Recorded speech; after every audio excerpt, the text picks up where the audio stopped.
Yes, the title is correct. Do you want to know how to do that? The technique is called myo-reps.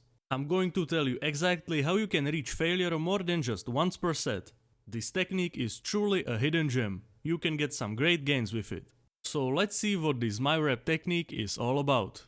And by the way, before we start, it's called myo-reps, not mayo-reps. It doesn't have to do anything with mayonnaise. It's not like you're gonna spread mayonnaise all over your body before you start your set. I mean, you can try that if you want, it also sounds pretty intense. Alright, so I'm assuming that you are not covered in mayonnaise right now and you want to learn about myo-reps. Okay, there is the proper scientific way of doing myo-reps, but I won't be talking about that. I'm gonna share with you how I personally do them in a way that is much easier to understand and apply. So here is how it works.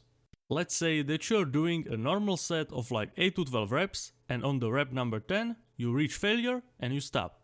That's how it usually goes, right? You achieve failure once and you end your set because you can't keep on going. But that's where the myo-reps come into play. Myo-reps are basically extra reps after you reach failure. So when you reach failure, you take like 5 to 20 seconds of rest and you crank out a couple more reps. And then you reach failure once again. That would mean that you reached failure 2 times in a single set, but you don't have to stop there. You can repeat this cycle of resting for a couple of seconds and cranking out more reps until you are in absolute hell. So if you really wanted to, you could reach failure even 5 times in one set. This really gives the word intensity a new meaning. One thing that you should do to make sure that you are not just doing a random amount of reps in each set is to set a specific rep goal in each one of your sets. So let's go back to the example where we were doing a set in the 8 to 12 rep range.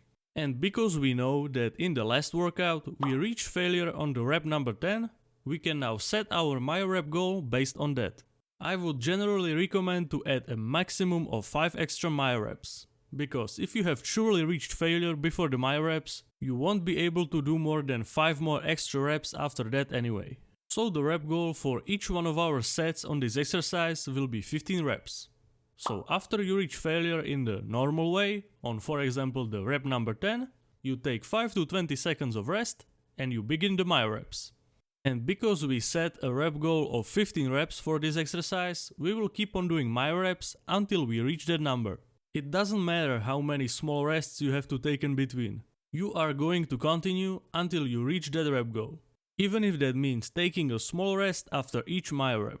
It's going to be hell, but that's what you have signed up for, so enjoy!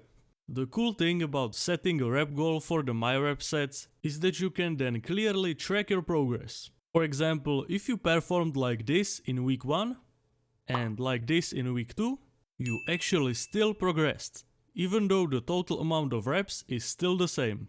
That's because in week 2 you managed to do it with one less rest break in between than in week 1, which is a real form of progress. Alright, there is one important thing that you need to know. Myo-reps are not suitable for heavy compound lifts in the low rep ranges. I mean, it's pretty self-explanatory that you won't be doing myo-reps when you are for example doing a heavy squat.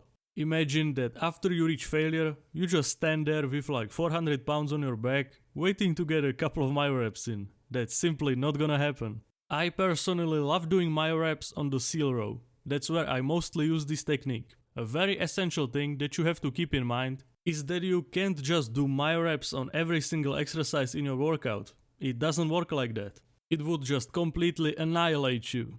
I would recommend just picking one exercise, maybe 2 if you really want to suffer, but that's up to you. And also, you will not be able to handle doing myo-reps for like a year straight. It's something that you do for a bit and then you stop. And then maybe after a while you can start over again. Myo-reps are very taxing, so you should be careful. I remember when I did myo-reps for the first time in my life. It cooked me so hard that the rest of my workout was basically ruined. And I was then sore for like a week straight, so proceed with caution. And the last thing that goes without saying, if you are a beginner, you should definitely not do this, because it will do you more harm than good. But if you have been working out for a couple of years, and you want to know how it really feels to be in hell, definitely give it a shot. Hey, don't forget to check out the training plans on my website, link in the description. And as always, a big thanks to all the supporters on my Patreon.